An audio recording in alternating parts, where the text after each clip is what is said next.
Okay, here we go again. Hello, hello, hello, hello, hello.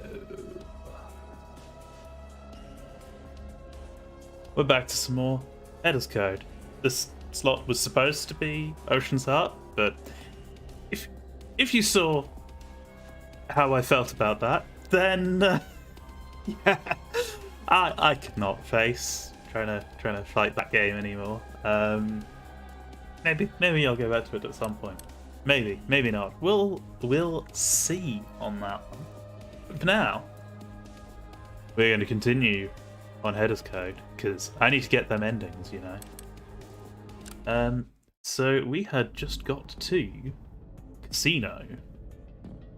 We've brought a small child into a casino. This is not a good start. Not a good start. But let us see. We have to look around, presumably. Ooh, some lights. Pretty cool. I like the jagged edges. They remind me of a flower. Really? Reminds me of an angry face. I mean, what? I haven't been watching too much Igarashi lately. I don't see it. It's too square-like. Haven't you heard of pixel art? Pixel art. That would be pixel arte if it was Spanish or something, you know? Totally. I know Spanish. Apologies to Spaniards everywhere. I imagine most of you are in Spain. But some of you might. Quite a few of you probably are. I don't know. No, pixel art. It's computer made. Pixels are what appears on screen and they're square. You can pile them up and eventually form shapes. I'd rather have a real flower. She reached up to the one she had on her shoulder strap. Toyed with it a little. Is that a real flower? No, just a plastic thing. Yeah, I mean, honestly, I was wondering what on earth those were meant to be. I see, so that's like the face of the flower, and those like a couple of leaves. Leaves is the word for the green things. I am smart today, evidently. I wish it was real, but it would stop looking good after a little while on my clothing like that. I like natural things. That must have been why she had spent half her time looking at the portraits around this place. Well, let's look at those then. That fantasy landscape reminded me of a game I once played involving a big dragon in a large jungle. It had this feeling of nature to it. That is incredibly nondescript. A game involving a dragon. I mean, I suppose the jungle. I don't know if that's meant to be a reference, but you know. All it did was remind me of the outdoors. Since I was trapped in here, it was taunting. Well, unfortunate. Sofa. Hey, maybe someone lost their credits in the couch. That was what I was hoping for, but upon searching the cushions, I didn't find anything new. Aw, come on. That would have been so smart. People lose change in their couches all the time. I don't own one, so I never lose my change there. You use cash these days, am I right? I'm trying to think the last time I used cash for anything. When I went to the local butcher, that would be when. But even they take card now, so... God. And everyone just uses plastic. Smiley, you suck. You probably have to search something that exists twice to find those credits. What about those vases? Maybe. There was also another couch in the other corner. I could try searching that one too. Did I miss something in the search twice? Let's see. In this corner, nothing. In the other corner, I searched through the couch in the other corner. I screamed triumphantly when I found 2 credits. Yeah! Eat shit, Smiley, I found your credits. I knew it. People lose their change in couches all the time. I was right. Yeah. Calm down, it's just 2 credits. You wouldn't understand the absolute euphoria of figuring this out by yourself. It's like putting on an old coat and checking your pockets, only to find $2 in there. I mean, if I found $2 in my pockets, being British and what, I'd be quite impressed. I remember many, many years ago, an American friend of my mother's, she had kids about the same age as some of my siblings. And we visited them a few times. And when they went back to America, this was 2 decades or so ago now. When they went back to America, they gave me and my siblings like a small amount of American money. We had like $1 note each and like a few cents. I remember that shit sat on my bookshelf for years and years. I was like, yeah, I remember where I got that from. I don't remember the names of the people. That sounds really bad. They gave me money. I don't remember their names. Quite a lot of money to, like, it must have been like 6 or 7 in this lifetime, like that sort of age. So you know, $2 can mean a lot to someone, you know, depending on relative something. I don't know what the point of this sidetracking was, but there we go. This is the stuff of life. The surge is so blissful. It courses through your entire being and empowers it like only the Fountain of Youth ever could. Hey, do not go and try to find the Fountain of Youth. We have enough immortals out there already. I should know. This is sublime. This feeling, it's so amazing. No way. You're overreacting way too much. Look at you, little ant, jealous of my puzzle-solving abilities. Gaze in my absolute triumph. In this moment, nothing could get to me. So can we leave then? Of course. I solved it all. I did it. The doors are still closed and locked. Ah, right. Well, maybe one thing would get to me, the fact we were still locked up in here. I pocketed the credits anyway. One small step for me, and still one small step for the puzzle solution. Just check the vase. Those were normal vases. Nothing special about them. Oh. Okay. You mentioned them earlier, so I thought they might be useful. What's that? I saw the twin coming... You keep calling them each the twin. Like... That seems really rude. I don't know, it's like... Does anyone do that? I'm trying to think of all the twins I've ever known. There's like one set I knew properly. And then like a few others I've met in passing probably. Like I can think of one other pair definitely, and I'm sure I must have met others. But I've never heard anyone be like the twin. Like you might say the twins. But like, this sounds so rude. Like, I'm going to identify you only by the fact that you and another person happened to be born from the same mother on the same day. That's how you're saying it to them. Oh dear. Found anything? No, only bathrooms. In the grim darkness of the casino, there are only bathrooms. I'm being very silly this evening. I apologise. It is Thursday. I'm a bit tired, and frankly, anything would likely amuse me at this point. But there we go. No, only bathrooms. I don't even know if the toilets work here. You think Smiley installed all the plumbing necessary for it to be functional? Only one way to find out.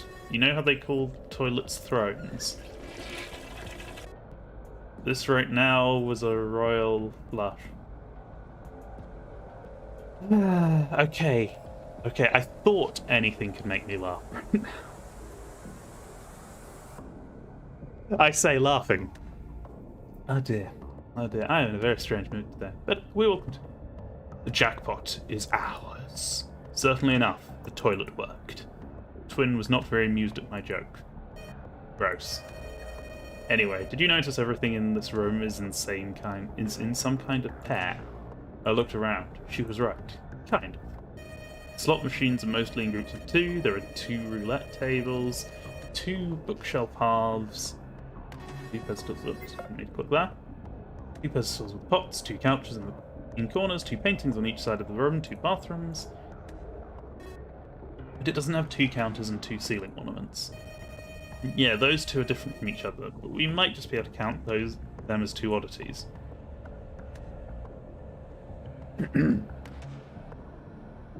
While she stopped talking, I couldn't help but think she was relating it to her own situation. Most likely, she was thinking about her sister. They formed a pair. Just like almost everything in this room. They formed a pair of twins, in fact. Is this supposed to indicate something about the pairings?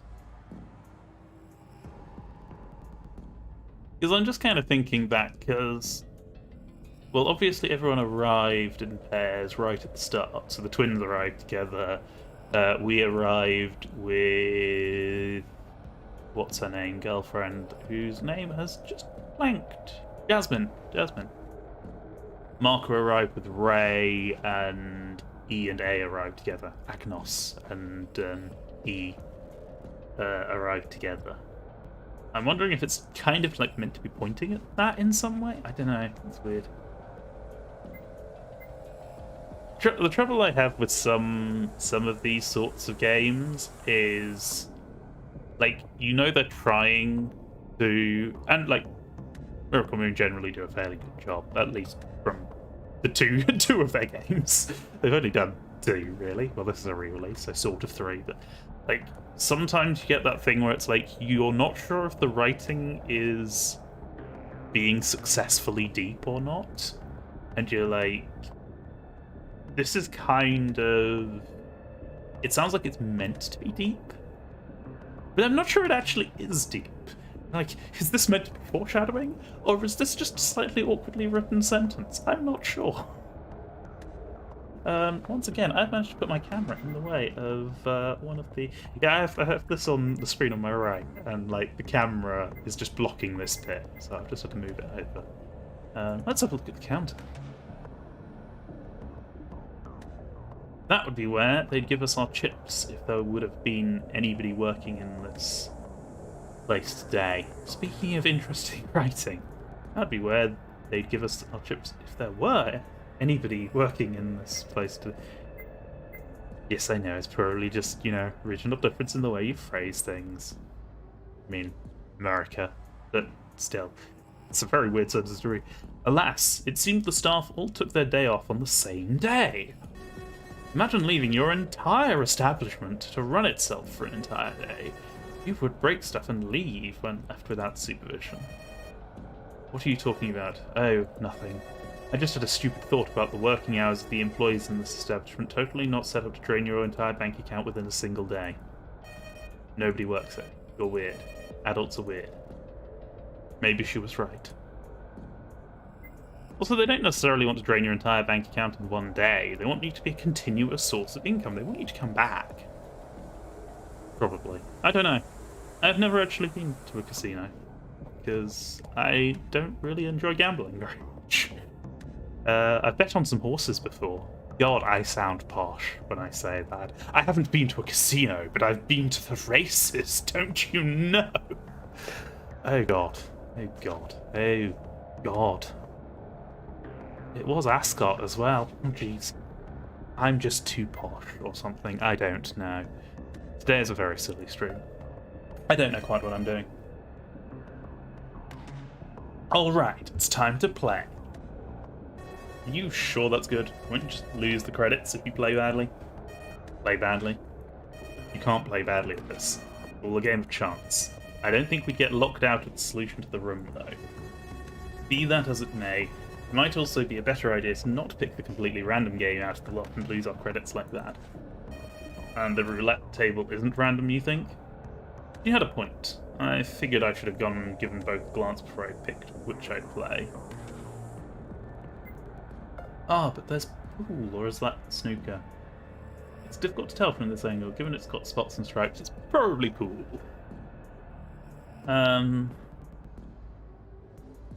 I could play on this table, but even if I knocked the balls into the pits, nothing happened. Maybe I have to do it with the cue, as one would play a normal game. I tried that too. I put all the balls in their correct positions and aimed with the cue. Right on cue, G came up behind me and pushed onto my elbow, causing me to miss my shot and send the white ball into a pit. Hey, I tried that earlier. These tables seem to be here just for fun. It's still let me play, you know. I do enjoy pool. We had a pool table when I was a kid. That was fun. In this lifetime, I mean. Like, hadn't been invented in most of my previous lifetimes. I used to watch snooker as well. I don't know why. My dad did, so I just kind of like watched it a few times sort of while he was watching it at dinner and things. And I was just like, I guess I'm just gonna watch this now. Do you really want to, though? Didn't you just do it because you thought it might help? You know that doing it won't make you win more. You're right. I guess I wouldn't want to fall in the gambler's fallacy. What's that? It's about gains of chance. The gambler's fallacy is when someone thinks that this time the outcome will be different just because they lost a bunch of times before. For example, if I played the slot machines and after 10 losses in a row, I'd think my chances of winning are higher to equalise the field back to a balance of 0. As if each minus would need a +2. In reality, the chances of winning are still the same every time. It's not any luckier to get heads on a coin than it is to get tails, even if you get tails 5 times in a row. Very true. People are incredibly bad at estimating probability to a somewhat distressing degree. Yeah, you know about bad luck in getting... What the... Ha ha ha. She completely disregarded my explanation and vacated the immediate area to not suffer reprisals. Splitting infinitives, my god. I guess this point went to G, though considering the fact I became annoyed at her and so. Oh, I guess this point went to G, though. Considering the fact I became annoyed at her insult. Sure, that needs a comma there. Yes, I am nitpicking. Even when I am tired. Even when I am in a slightly silly mood. I will still nitpick roundly, goddammit. Because what can I do if I can't pick minor holes in the things I love? So what, huh? Kids these days. No decency. I took my mind off it before I started talking, like, even more like a grandpa. You see, he's doing it too. It's his fault, okay? I'm sorry. I'm not sorry. My mind instead went back to my explanation about gambler's fallacy. Of course, given a big enough sample, the overall chances of having won even once do go up over time. It's just not the next attempt that's any luckier. I took a glance at the table I'd set up. If I knocked the white ball into them, one had a pretty fair chance of making it inside. Is it worth all of the ones that didn't make it in? Is the payoff important enough? Well, if you have infinite money, you can always come out with more, but if you have infinite money, then what the hell are you doing betting it? Just go spend it, go be rich, go have infinite money. And then go and crash every major economy in the world by having infinite money. And every minor one, too. Don't do that, please. I live in a world with an economy. I'd like it to keep functioning. I tried to open this, but it wouldn't budge. There was a small lock on the middle of the bookshelves. Clearly, I needed some sort of key to open this. Did you find a key or something? A key to open a bookshelf. Also, I like how I've suddenly made Simon really posh when he isn't really posh. I mean, you know. This feels familiar somehow. So you did? No, I didn't find anything, but I bet you can get a key if you participate in the games around here. There's the billiard table, the roulette table, and the slot machine. Yeah, maybe. Alright then, let's focus on those things for now. Okay, maybe I could put the coins in here and let chance decide if we make it out. Wait, isn't that too dangerous? You worry too much. Clearly the credits are made to go somewhere. Where else than these tables? I mean, I still have this coin I found in the bedroom earlier. I could try it. It's too big. Didn't fit. I can only use the stuff from this room if I had to guess. That means the credits must go here. Before I do anything hasty, I want to make sure there's nowhere else I can use them for. If we lose these coins, we're toast. We can't be toast if we're not bread. Careful about what you say. No, I mean, literally. I mean, I literally can't be bread. I'm a person. Loaves are people too, right? I don't know. If they believe... I mean, if a loaf believes anything, then yes, it can be a person. A loaf is capable of belief. Where has this gone? Where is this gone? I shook my head and glanced over at the slot machines. Those could take the credits too, no doubt. Which one was the correct option? Let's ask her opinion. Because I don't know. So, it's your first time in a casino, I assume? Yeah, it is. My parents told me never to come to these places. With good reason. You know these establishments are made to make money like most companies do. This is, like, really not good. For example, you know the colours around here. They're usually set to be pleasant to the eye. They want you to forget the time when you enter a casino, because there are no windows. Everything is laid out so you keep running into a game of chance after another. In a casino, the house wins overall, even if it's a minuscule percent more than what you spend. Some people make money, most lose it. The house always comes out on top overall. I mean, I've heard the best way to win, in big inverted commas, from a casino is to go and play all the low-stakes machines and just take lots of free drinks. Because then you can, like, if you win, obviously you actually win. If you lose, you might just spend, like, $30 or something, but you've had an evening of free drinks, which is probably worth it. I have heard. This is not gambling advice. The obvious advice is just go to a restaurant or a bar or something.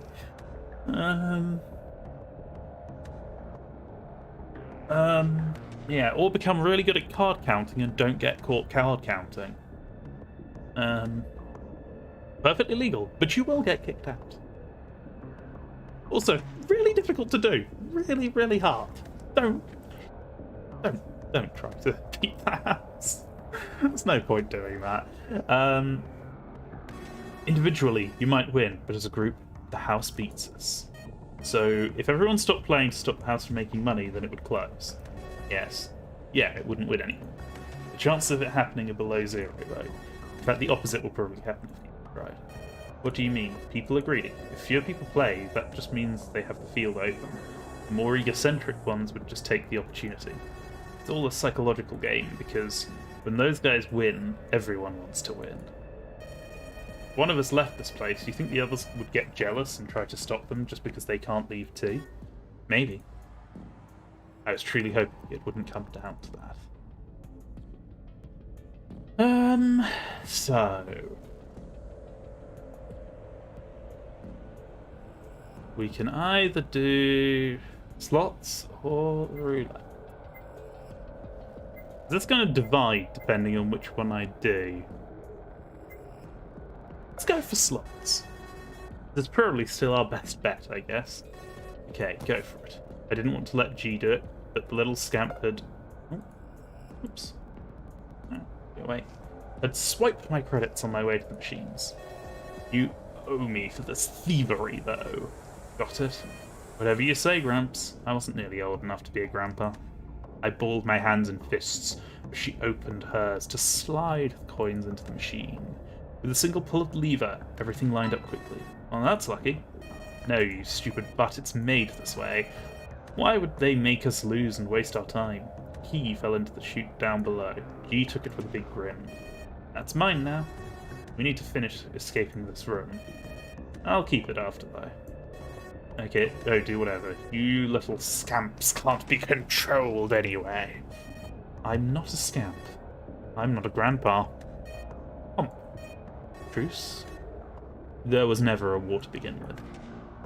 She agreed to those terms, even if they weren't really terms for a truce. In the glass pane of these bookshelves, there was a little lock. Come here, G. We need that key. G came by when I called for her. At least she wasn't disobedient enough to disregard a potential lead to escaping this hellhole. What? She inserted the key and turned it, unlocking the doors. I opened them and looked at the books inside more closely. That's quite a lot of books. Think we have to read them to leave? Sounds like a bore. Normally I wouldn't be so much against it, but look at how thick some of them are. We can't solve this in any way. Wait. The books are normally supposed to be sorted in alphabetical order, right? Maybe if I replaced the books along the rows. Nothing. I thought I'd be onto something, but then the twin lit up my suggestion and its failure. I know. I don't think the titles mean anything. Look at the sides. All of them are a group of 2 letters, right? This one is O, and then there's also Ka and He. Are you saying sexist because none of them have she? Okay, so he, ka, o, he, ka, he, he, ka. I don't know. They're probably just going to tell me what the order is in a moment. No, I'm saying it's like a periodic table. Oh. Need to order them like the helium, calcium, and that's AU is gold, AG is silver, right? Yes, because it's aurum and argentum, I think. Wait, have I got those the wrong way round?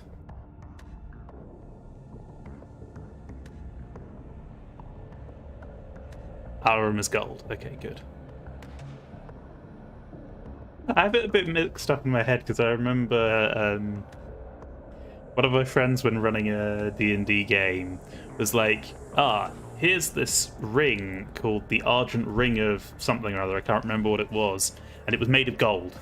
And I just kind of went, hang on, dude, you do know what Argent actually means, right? He was like, what? It means silver. Oh, oops.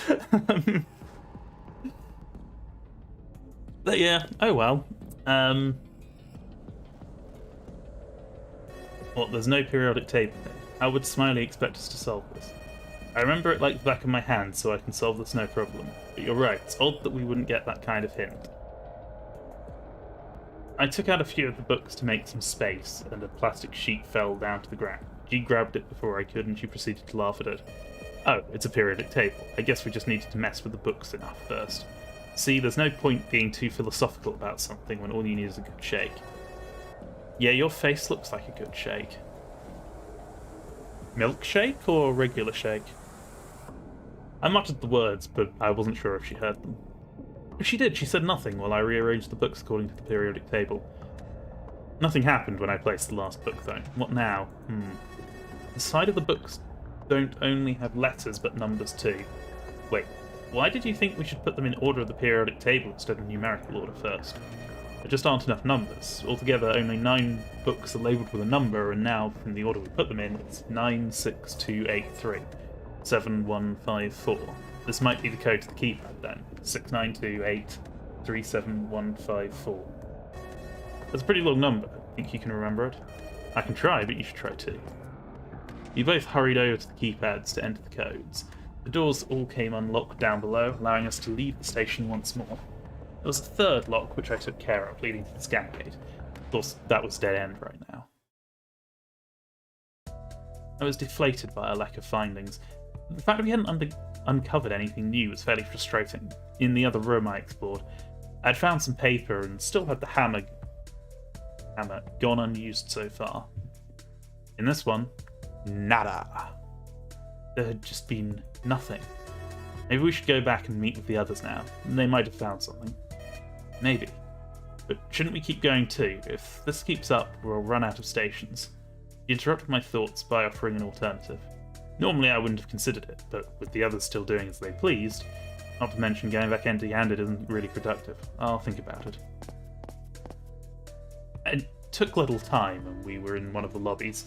If there was a need to keep going the other way, I would just have taken the staircase to head to the other side. However, if we were going to go to a new station, this was probably the best way to go too. The other side, further westward, had nothing left but the reactor. That sounded far too dangerous for me to want to explore it with G. By the way, thanks for talking with me and accompanying me in the escape room. What do you mean? Well, I don't want to go too much into the details, but my sister has a habit of doing things without consulting me. That has led to bad events in the past.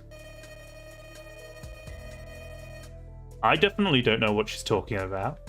For once, it's nice just to get along with someone who doesn't think I need to be shielded or sheltered for that matter.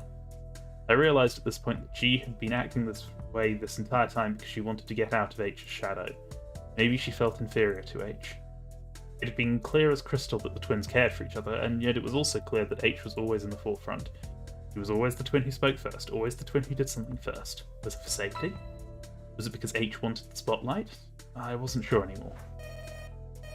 I meant to ask too, what's your favourite colour? What do you mean? Your favourite colour? I want to know what it is. That's a little out of left field. Does that have anything to do with... No, it's just banter. It doesn't have anything to do with our situation. I'm just wondering. Isn't it nice to be talking about something normal for once? Come on, even you must know that much. You're older and wiser than I am, right? He's definitely older. As for the others, I mean, I guess, okay. I guess I like green. But I kind of like all of them equally. I don't like green. I don't know why, I just don't. It gives me the creeps. Makes me feel really, really bad. Green's a perfectly natural colour. Is it because it's my answer? I think I used to like it, but now I like warm colours more, I guess. Nothing to do with your answer, don't worry. She averted her gaze nonetheless for a short moment. We were waiting for the train to arrive. It was taking a while. If it was on the other side, it would take a while to get here. I still fail to see the purpose of the question. You're right, the colour doesn't really matter. What do you like to eat then? Didn't you just agree that it didn't really matter? Nothing really matters to me. Yes, I did, but I want to know the other things then. It was her turn to look mildly offended for reasons beyond my understanding. If you don't want to talk about colours, then I thought maybe you'd want to talk about food. Or pastimes, or anything. The topic doesn't really matter. It's all just fun. You didn't forget what that was, right? Fun? I wasn't heartless, so I decided to play into it. Hey, okay, I like sandwiches. That's a very boring favourite food. Like, I don't think I've ever met anyone who'd said their favourite food was sandwiches. Like, don't get me wrong. Sandwich, solid. Solid thing to have. I have them most days, in fact. But, like, as your favourite, you've got to live a little. Like, for me, is absolutely 100% steak. And I'm not just saying that to be a posh twat. I'm like, yeah, like steak. Steak frite is always a solid one. That's so basic. Nothing else? That's your pick? Of all the possibilities, you picked sandwiches. Why not, like, pizza? Pizza's cool. I love pizza. Pizza is another fairly basic choice, to be fair. No, again, nothing against pizza. I can appreciate a good pizza. As long as we don't spend time arguing about the pineapple question. For the record, no, I don't like pineapple on pizza. I don't like pineapple. But, you know, I don't take great offence at people who do have it. Any more than, you know, people who put those ridiculously strong chilies on. Not chilies, peppers. Like, I don't know. I find, like, I like spicy food. But not, I'm going to have, you know, digestive problems for the next 3 weeks, spicy food. Oh yeah, I thought, who didn't like pizza, huh? People who don't like... Actually, I say this. I have a friend who... I was going to say people who don't like cheese and tomato. But I have a friend who... She doesn't like cheese... And I think she's actually lactose intolerant. And she doesn't like tomato. So she just has barbecue pizza instead. With no cheese on it. I always find, like, a bit weird. But there you go. it is what it is. Who didn't like pizza, huh? Everyone loved pizza. I don't. I hate pizza. But you work in a pizzeria. You deliver pizza all day. Isn't that great? Smell it all the time, and I bet you even get free slices once in a while. No, I don't like it exactly for though, to be fair. At work for a while, we were working massive overtime. And they wanted us to stay late on, like, Tuesdays and Thursdays? It must have been. It was 2 days a week. And we got Domino's pizza at 7 in the evening. And to give you, like, to be honest, beyond a certain point, that was the signal of, we're going to have some Domino's, and then we're going to go home. But after about 3 weeks, and you start going, can we have something else, please? I mean, we appreciate getting free food. Well, free is a big inverted commas when you're working 10-hour days and what have you. But, like, we appreciate the food. But could we get something that isn't just pizza every time? Oh god. Back when we could go to an office to work. God, that was... I miss those times. Like, I didn't think I would miss going into the office so much. But because I live by myself, it's like, I don't see people very much. And, you know, going to the office, that was... I got to see people. Got to interact with people. It's crazy. We had to go back for like a week in between lockdowns. And that was like, we were working stupid hours because of various things, but like, I was going in for 12-hour days, what have you, and then coming back at least 12-hour days, and then come back for a whole week. But I was really happy just to be out of my home for a bit. It's like, yes, I get to go somewhere and see people and speak to another human being face to face. That was good. Good. No, I don't like it exactly for those reasons. I tapped the logo I had on my outfit. I deliver pizza and I have to deal with pizzas all day when I work. It's always pizza, pizza, pizza. Pizza delivery, pizza preparation, cooking of pizzas in ovens. And now I'm doing a bad Italian. And always there's the stench of pizza everywhere. When I'm on a break, I smell like a pizza. When I come home, the outfit has to be washed because it's all pizza all the time. It's kind of like overexposure. Maybe I liked pizza before, but now it feels like work. It reminds me of my job way too much. I was supposed to be part-time, but now I'm in too deep. I don't know when I'll finally get to quit this job and do what I wanted. She stared, mildly horrified at my outburst. I calmed down and sighed to reassure her. Sorry, I guess that I was a bit harsh. It's not like it really has anything to do with you anyway. They're my problems, so I shouldn't put them on your shoulders. No, it's okay. I know what it's like to do something you don't want to do. What do you mean? But she remained silent on that point. As the train had arrived, we had to take it. I followed after her.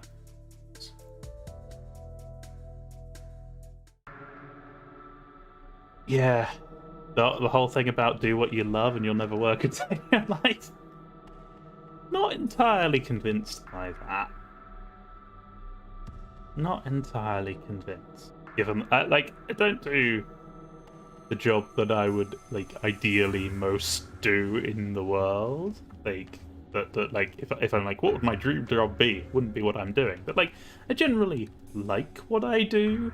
But man, can it suck when that becomes so much your job.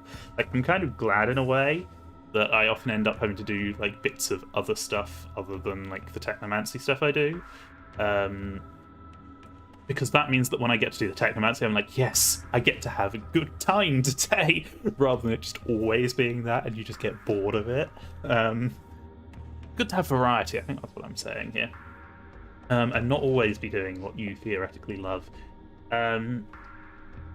Before the train set off, though, I had to think about our plan of action.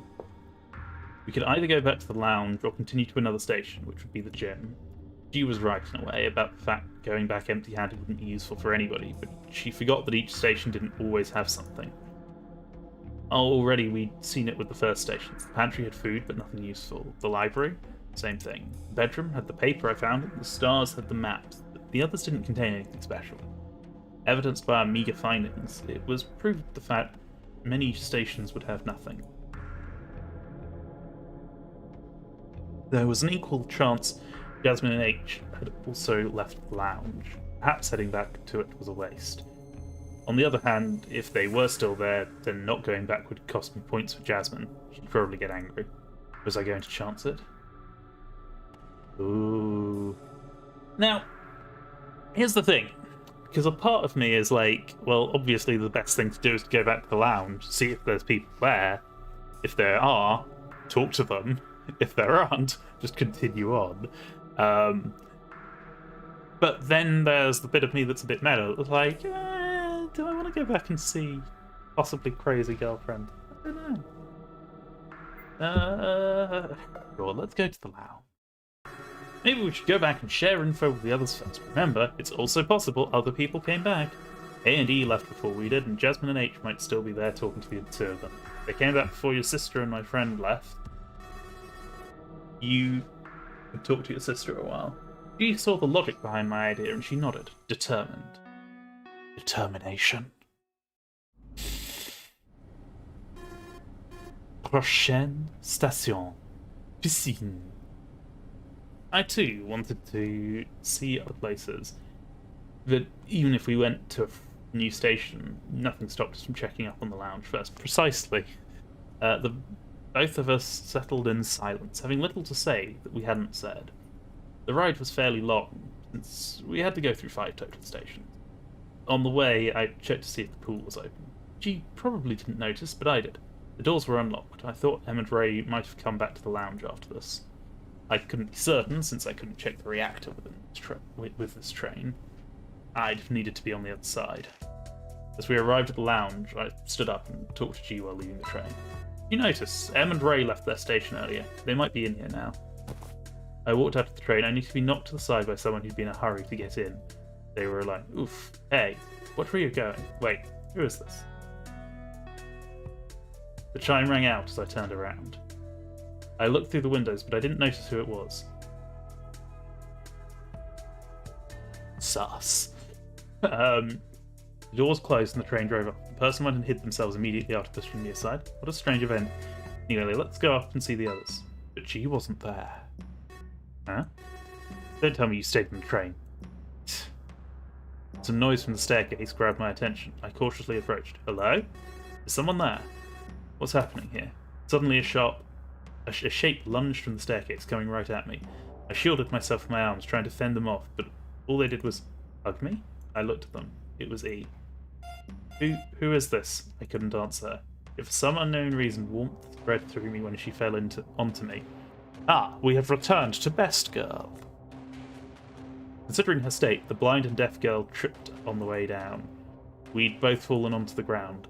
Rising up from the cold, hard floor, I helped E back up so her soft, warm body wouldn't have to lay in such a grotesque position anymore. I don't know who this is. Sorry, but please, you have to stop him. He's going to destroy everything. Who will do that? Smiley? I couldn't communicate with her. All my questions received no answer. One thing I knew, though, she could be trusted. I knew I would have helped her no matter what she would have asked of me. Stopping this aggressor was also in my favour. She thrashed lightly, but I helped her to stand back up and then to sit on the stairs. I'll be okay. He's going to kill us all of us. Don't ask. Don't mind me. Just go, take the train and go. Stop him from using that bomb. I couldn't understand exactly what was happening, but under her frantic demand, I didn't really have a choice. Judging by what she said, something big was happening. Maybe I was the only one who could stop it. I braced my hands on the back of my head. My knees turned into jelly. My legs shook slightly. This responsibility was very suffocating. Could I really do it? I wasn't really anyone who could do that kind of thing. I wasn't really a hero. This is too much. How will I even find them? Maybe if G was here, or H, or Jasmine. I looked up into the staircase. I could just head up and fetch them, Ray or Marco. However, I had to get a move on if the situation was this problematic. Hey, anyone in there? H, J, M, the whole alphabet? No answer. As I pondered on the best course of action, a sudden tremor hit the station. I fell down to my knees and rolled onto the ground, noticing E was holding onto the stairs to stop herself from falling over. What was that fucking explosion? It felt really damn close. He's doing it. He's going to destroy it all. No, no, no, no. Not with us inside. We're all done for. Witnessing that panicked state, I had no choice. I wasn't going to wait for the others. I needed to deal with this problem now. Okay, I think I broke my ankle. Slowly I rose up to 1 foot. I sauntered back to the station side. If you'd broken your ankle, you would not saunter anywhere. What was that blast anyway? Get damn. Where did they find it? I didn't think Smiley would be giving us explosives. Somehow that doesn't add up. Maybe they made it. He said him, so it was a guy. Marco, Ray, or A. I guess the likeliest one would be A? I don't think Marco can make bombs, and Ray... No, wait. Ray might be able to. But why? I waited in the silence of a lack of answers. It took a while, but I caught up to the intruder I saw earlier. I followed the stations until I reached the first one that the train wouldn't move from. That station was the theatre. I stepped off the train and it drove off into the tunnel. Immediately I noticed there was someone. It wasn't Ray, A, or even Marco. It wasn't Jasmine or E. The only person it could have been was a twin. However, they were adorned with the most peculiar article of clothing. It was reminiscent of... Smiley. Casting my glance down to the lobby, which was open, I saw another body. The other twin was there, dead. Immediately my stomach sank. From the doorway I could spy some rubble too. She had been caught in an explosion. Was it you who? A sudden surge of pain hit me as I was shoved off the station. I fell over the yellow line. I twisted myself in mid-air, trying to avoid landing onto the tracks, which would end me without a doubt.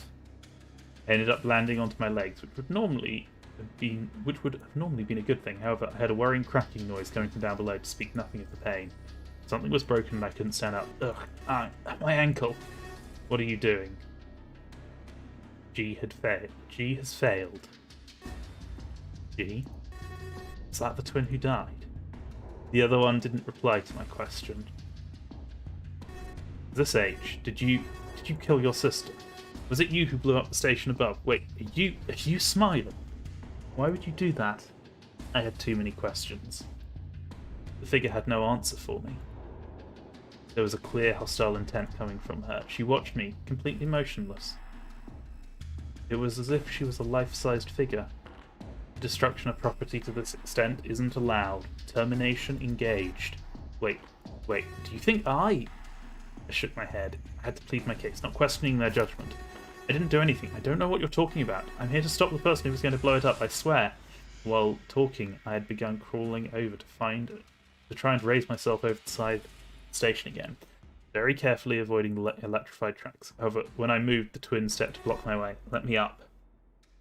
Let me up, H. What are you doing? Are you really H? Who are you? What do you want? I just want to get up. Listen, it would take only a second, and I could fall and electrocute myself. Let me up. I screamed that last part, and averted my eyes once I understood she wouldn't move. Once again, there was no answer from the twin. I had to find another way. Maybe the tunnel? Suddenly my hair stood up. A chill ran through my spine as I heard the telltale noise of the train around. You gotta be fucking kidding me. I tried to raise back up, but I fell down with a surge of pain from both my legs. I couldn't get out of there. All I could do was lift my hand and try to tap into any latent psychic powers to stop it.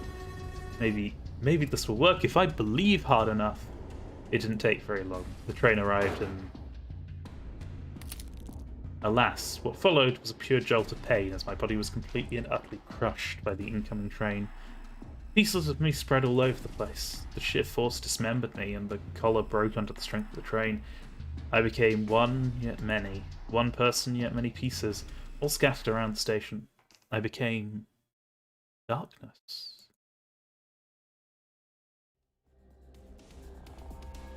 Train patent. Well, okay. That was interesting. That was very interesting.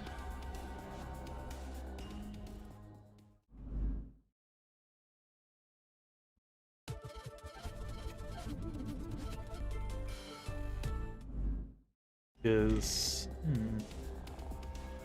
Okay. I got another achievement. Something's missing. Oh. Oh.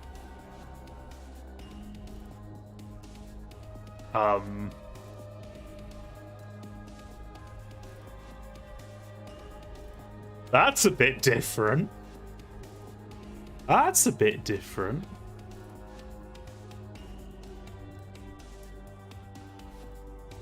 If I go slow shot main menu, does it keep? Oh. Okay. So it's only... Interesting. Very interesting.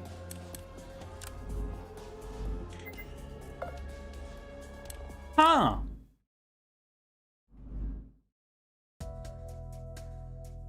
Debtor's code, eh? Well. We'll just skip back to the choice then.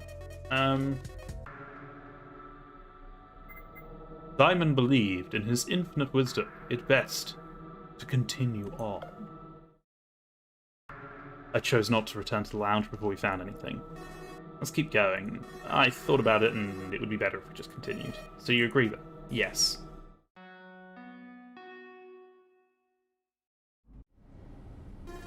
Prochaine station.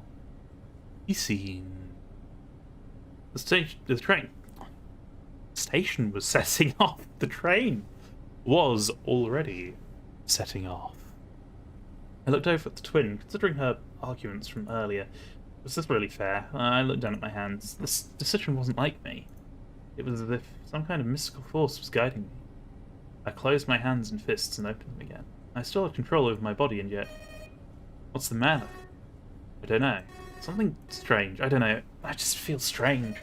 Can you explain it? It's like, you know when you're dreaming, you do whatever you want in the dream. It's not really something you consciously do. And then sometimes you understand you're in a dream.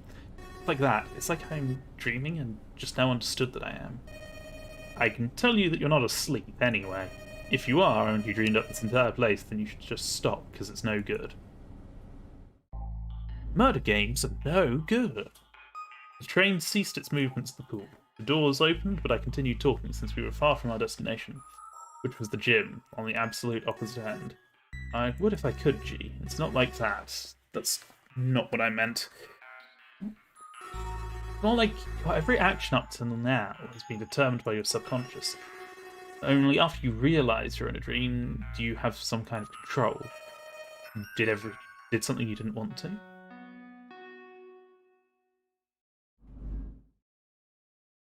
Yeah. That is... Oh dear, that's noisy enough to come up. I'm just adjusting my headset. Like, these earphones need to be a bit tighter. And then it's just clicking loudly enough to get on the mic. Oh well. Oh wow. The chime rang out as the train closed its doors to set off again. Other than delivering pizzas? I mean, yeah, just now in fact. I suggested we keep going, but I don't know why. It doesn't line up with what I normally do. You know, if you just wanted to change your mind, you could tell me and not need to go through a life story to get there. No, that's not it at all. Inside of my head, I get the reasoning. It just doesn't feel like me. I slumped down into a seat. G wasn't sure where I was getting this, so I abandoned the chase. And yet, what about her? It was also unlike her to continue without her sister. Prochaine station. Les étoiles. I decided to close my eyes and rest until we'd arrive at the gym. As we stopped at the leisure station, something caught my attention. Isn't that A? The old man was barreling down the stairs and lunged into the train before it left. Clearly exhausted from the sprint, he panted, slowly rising up to his feet. Oh, I hadn't thought you'd be here. What a surprise. What did you run away from?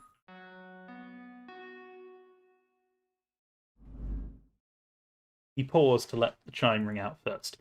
As the train set off, he took a seat to ensure his security instead of falling off balance. Prochaine station. Sécurité. Nothing in particular. I just didn't want to miss the train. There was something wrong with him. I could tell G shared my suspicions.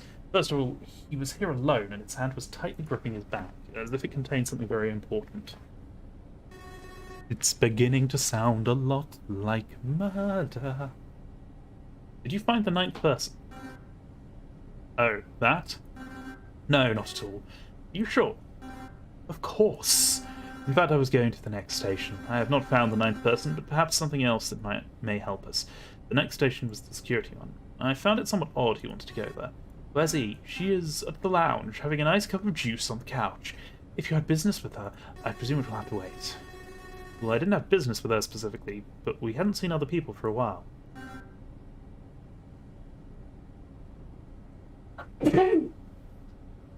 Oh, excuse me. Excuse me.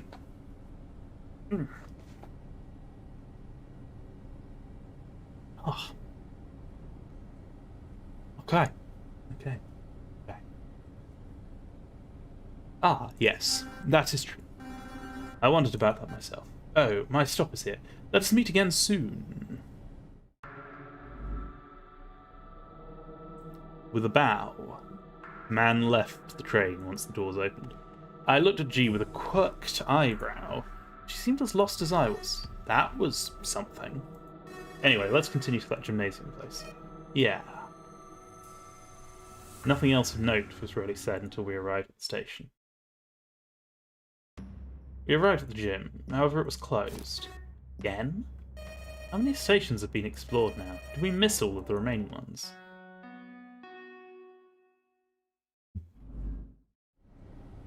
The train departed from the station once more. Heading even further inside, I closed my hands in fists, feeling my annoyance grow. How many stations were left? Maybe we should have just gone to the reactor. Yeah, if I'd known this would happen. Nothing we could predict. Prochaine station. Église.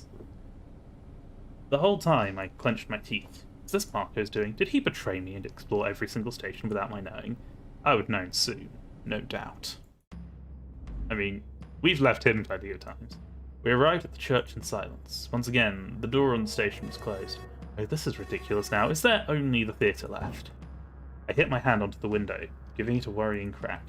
I pulled away almost instantly, thinking it wouldn't be good if I broke it. The wind from the train's movement would be terrible. I don't know. I feel strange, like I shouldn't go here. Huh? Something's there, even. Something bad will happen there. Or maybe it has already happened. Are you precognitive now? I don't think so. That's all just a load of bull anyway. But do you mind if you go check around first?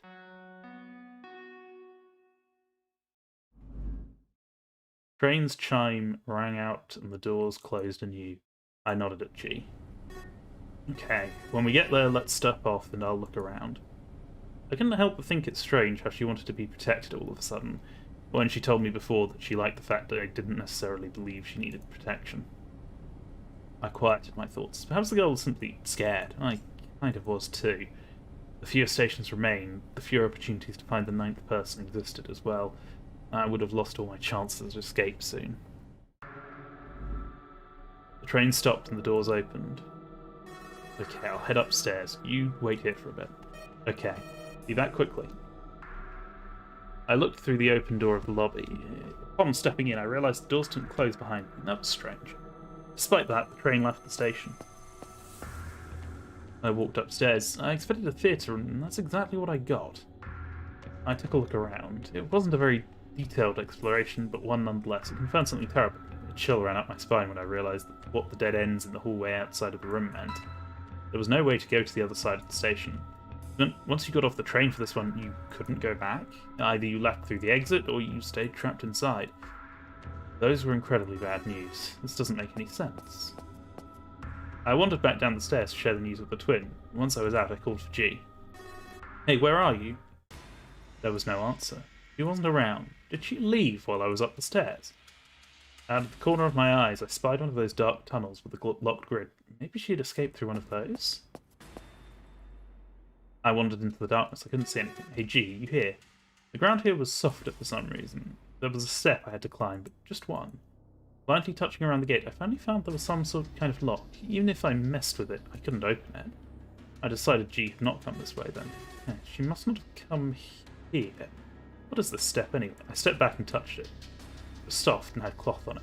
It wasn't a step. It was someone. Gee, is that you? I'm so sorry, I didn't think... I grabbed her arm. She was not breathing. Oh no. Oh no, no, no. Oh no, no.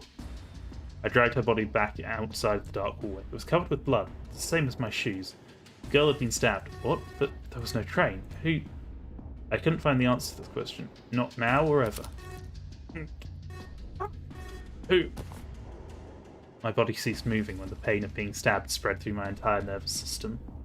I fell forward, latching onto the gate at the back of the hallway. I wanted to turn around. I wanted to see who killed me. For a moment I thought whatever killed me might have not been someone, but the knife was pulled out. The second stab hit me, and I passed away into darkness.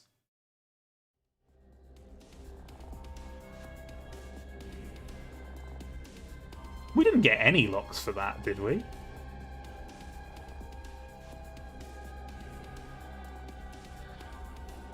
Well, that branch was a bit of a waste.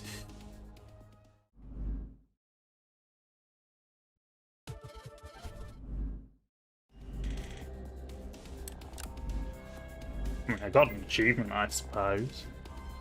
That was odd. So, we have Jasmine here, and we have... I don't remember what that even was back there.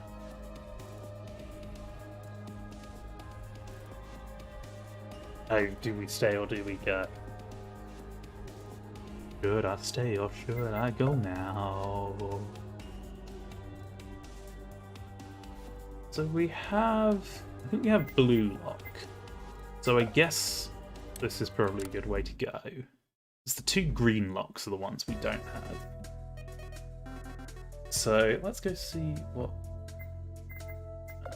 blue is. I'm just going to skip through everything again. So this will be going with Jasmine. This was a conundrum. I knew I argued in favour of the twins splitting up, but my gut feeling wanted me to accompany Jasmine instead. Well, that was a good thought experiment, wasn't it? What are you talking about? The whole splitting up thing, you know. I still don't understand. What's a thought experiment? What I'm saying is that all of this was just not really a real suggestion. Lug. She was still puzzled by my sudden outburst. I had to find some kind of reason to explain why I wanted to go back to Jasmine. Yeah, I was just trying to, you know... I was just trying to know how you two better gauge you both. We're strangers, so it's difficult to know if you both were cooperative, yeah? I see. Aren't there easier ways to do that?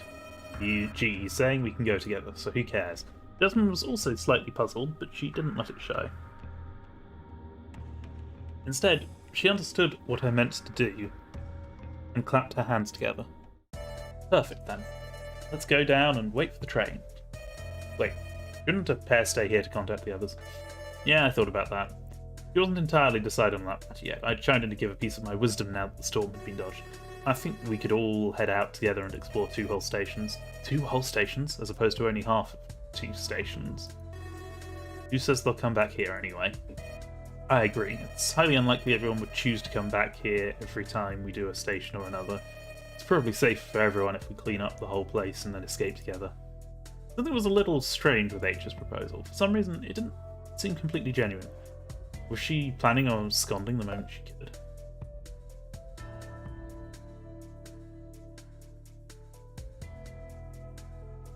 Okay. Maybe it would have been better to keep an eye on her instead. Whatever the case is, the train can take a while to arrive, so let's head down. Nobody had any objection. Once again, we formed a line to head down and leave the station behind us. Maybe we'd be leaving it for good this time around. One by one, we emerged into the station. The train wasn't here yet, how typical. Before we left for another station, I decided to talk with some of the others quickly.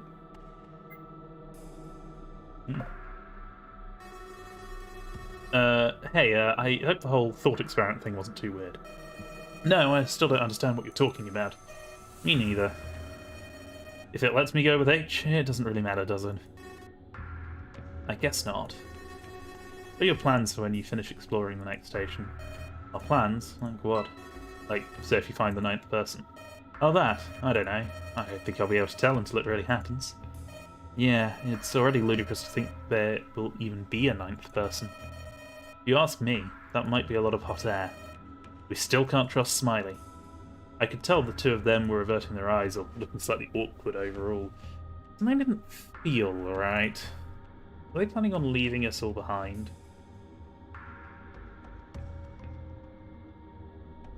Were they withholding information on the suspicion that one of us was Smiley? Now that was a rather terrifying thought. I decided to play it off and leave it aside. Okay, that makes sense. I didn't want to confront them about it. Maybe if I didn't push the issue, they would think of us more favourably. The train's coming. You should go fetch Jay if she didn't see it. Kind of hard to not see the train. I made my way to Jasmine anyway, understanding she wanted to shoo me away, and again, I wanted to up the odds in our favour. Finally, the train settled in at the station. We boarded it without hesitation.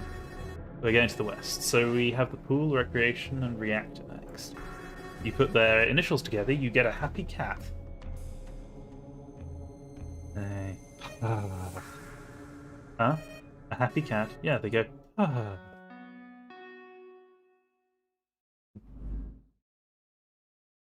The doors of the train closed without anyone laughing at the joke. I think M's behaviour has been rubbing off on you. Yeah, that was weak. Difficult crowd tonight. Prochaine station, garde manger. Following that fiasco, I sat down and the train went to the previous... Oops. Station. Looking in the wrong place. Went to the previous stations we already finished. What felt like an eternity ago. There was silence the whole time. Well, it feels like about a week ago to me, nearly. Station. Piscine. That's where we're leaving. Oh, that's not fair. You two get to go to the pool and have a nice dip. Don't be silly. I think we'll all have... I don't think we'll have a dip. I was misreading that fantastically. I looked at her. Oh, she totally wanted to have a dip in the pool. I rose up and joined her regardless of what I felt on the matter. Or perhaps... I mean, yeah, I kind of would be fine with the station too if it meant Jasmine would be hanging out around in a bikini. I didn't want to ramp up any sort of perversion, but she looked really fine. What was I thinking? What were the chances there would be swimsuits here? Probably null. I think you mean nil. But oh well. So yeah, once we're all done, let's check back in at the lounge real quick, just to be safe, okay? Yeah, your wife already left. Wife. I was about to storm up some kind of retort when I realised Jasmine had already disappeared behind the open doorway too. Whoa, hey, wait up! I ran out of the train and entered the lobby once more. It looked just like the others. Much like them. It also closed behind us. What's with the big hurry? Something doesn't feel right. Wait here for a little bit before we go up and you'll see. Did Jasmine hear something? Was there someone else here? Question after question ran through my brain, but I had no answer, and she didn't explain herself until several long minutes after the train had left. Another one came by. In this one, from afar, I could spy two people. They weren't the twins, they were Marco and Ray. If we hadn't come here this quickly, they'd have arrived here before us, so they were continuing on. What are you doing down there anymore? Get up here already. Jasmine called for me from afar. She was already up the stairs. Didn't you ask me to wait down here? I didn't think you really would take me seriously. Come on now, there's a pool up here. Check it out. She is definitely not suspicious at all. Definitely not. Climbed up at the insistence of my companion. After a brief hallway, there was an uninteresting locker room split into two sides, one for women and one for men. And finally, after going through the one for men, I entered the room containing the pool itself. There you are. How did you project your voice from here? I didn't. I just walked like a normal person. Listen, I wanted to hurry up a bit because there's something I have. She pulled out a strange key. The handle looked like the number 8, and the key itself looked like one of those old-fashioned models. What's that for? Where did you get this? I don't know. E gave it to me earlier, and I have no idea where she could have found this. All people too. According to what she theorised, it might be important to unlock something. A big secret, maybe. Think you saw anything that needs a secret key? I thought about it, but nothing came to mind. Don't let anyone know of it. It might be really, really important. Let's look for it after we're done here, okay? Yeah, works for me. Let's not waste any time. We agreed and we split up to look around the room, which contained a few elements of great interest. And a lot of it didn't seem to fit with what a pool should normally contain. Almost immediately, Devlin held her nose. Ugh. This place smells weird. Don't you feel strange? A little, now that you mention it. What's the source of this, you think? I think it's the water. Is it some kind of acid? You can stop holding your nose. It's making it harder to understand you. But about the acid part, maybe? Jasmine approached the pool. She shook her head in clear, visible pain. It's making my throat itchy. Whatever these pools contain, it's not water. We can't swim here. For that reason, I just thought, you can't skate here. Don't tell me what to do. XKCD. Not XKCD. Asda. The other oversimplified cartoon funny thing. Oh dear. She dropped her shoulders forward into his feet. There go my dreams of swimming around in a bikini. There weren't my dreams of seeing Jasmine in a bikini. I dropped my shoulders in turn too. She caught that and held a quarter smirk that I barely caught. Or was it my imagination? Oh, good. Okay.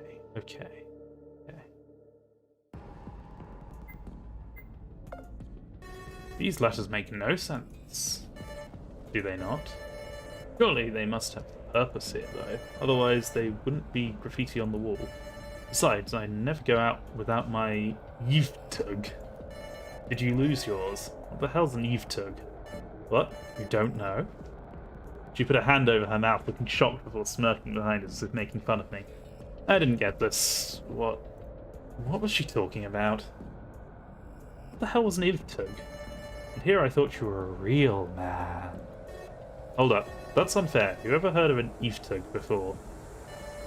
No, no one except for the entirety of the human species other than you, apparently. When we'll be out of here, I'll have to bring you shopping. We really need to get you an Vtuber too. But what is it? What's an Vtuber? I knew she was messing with me. I just wanted to make her try to give me some kind of nonsensical description of what an Vtuber was. Instead, she smiled at me like she was making fun of me even more. Well, this was all just a big waste of time anyway. Maybe it was better if she kept the secrets of the Vtuber to herself. Now we're getting kinky in here. Huh? What? Oh, I guess it's not that kind of paddle. Pilfering the paddle from the ground, I looked around for its purpose, but there was no boat, so I couldn't use it to swim around to victory. Yes, okay, we grabbed the thing. With the thing, I found the object that allowed me to bring the lifesaver over. Since the water was acidic, I couldn't reach it with my bare hands. Carefully, I pulled the lifesaver to the end of the pool using the paddle. How did the lifesaver not disintegrate in that acid? You can see the bottom of the metal ladders is completely melted away. Maybe it's made of something that the acid doesn't corrode? Either way, let me see the message. I had to kneel down next to the pool to see it, bringing me ever closer to the surface of the acid. If I fell in there, I wouldn't come out again. Maybe. Just one step over, everything would end. I shook my head out of those suicidal thoughts. What the hell? I needed to see the message right. Someone is going to get pushed in there. I mean, maybe not. Who knows? We'll find out next time. I don't know. What the hell? I needed to see the message right. It says a lot of gibberish. In fact, those are barely words at all. They contain numbers and random stuff. I don't think this is meant to be anything. Maybe it's just hiding the real message. Look for anything special. This part here is bold. It's only 3 letters and 2 numbers though. It says ROT 13. Oh, I know that. It's a substitution cipher. A really easy one too. You just substitute every letter for the one 13 slots backwards. For example, N would be A then. What the hell could this help us accomplish? Surely there must have been a reason to explain why this was in the room. Now I could bother to work out what that is myself, or I could just let the game tell me. N equals A, so Y equals L. What are you doing? I'm translating Vtuber over to the real word it's supposed to be. Light. Oh, it's light. Give me a moment, I'll do it way faster. She closed her eyes. I didn't know how that would help. I let her do it if she wanted, but I also continued. G or T, then this was TH. Light through a prism. Got it. Wow, that was fast. How did you do that? I'm psychic. No, but for real, I just thought it was weird that we had colour-coded machines on the wall, so I sort of went with the most obvious. Didn't seem that obvious to me. Still, what did that mean? I had to make sense of it. And why was there an arrow pointing at the green machine? Was that where we had to start? Oh god, does it want me to remember the order of lights? The acid in the air is getting worse as time passes. I saw her holding her throat, visibly looking at like she wanted to scratch it. I had to do something before she fell under the curse of Oyashiro-san. Oh, the Higurashi shout out. Oh. Oh. Oh. Then there's no time to waste. This looks like a job for Pizza Man. Are you Pizza Man? Yeah, that's me. I'm Pizza Man. I'll just use my laser sights to break out of here, or would, but the acid in the air is preventing me from doing so. Curse you, my arch nemesis. The mystical Pizza Knight, huh? They say Pizza Knight comes from the planet Pizan, from where Pizza Man comes from. Is that true? Yes. Until the Pizza Knight is gone, I can't use my pizza powers. I'll get you next time, Lex.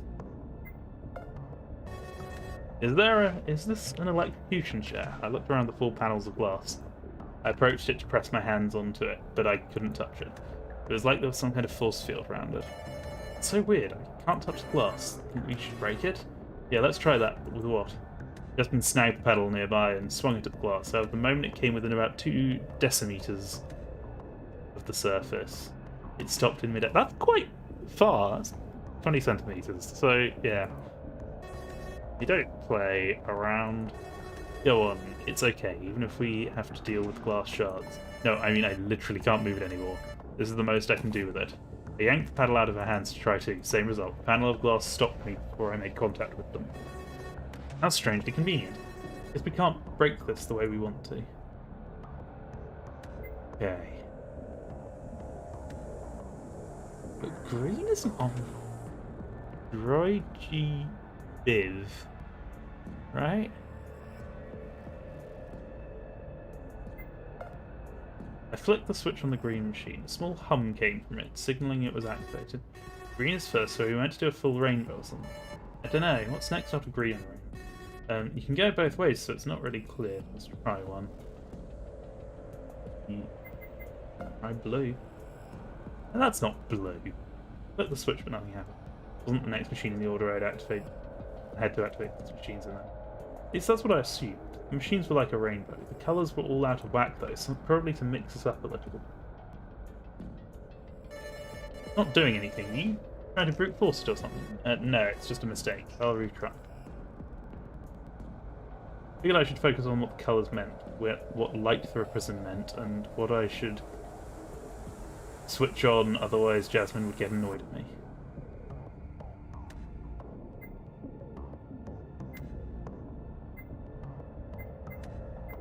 Going backwards would be yellow. I flicked the switch's machine and it turned on. I watched the lights flicker a few times as if to signal they were in fact active before they stabilised what they'd been prior. The only difference was another humming noise adding to the rest. I flicked this machine switch and it turned on. I watched the lights flicker a few times. Yada yada yada. Okay, red. I flicked the machine, it turned on. Yeah. We've got cyan. It would be violet. Only indigo. And blue.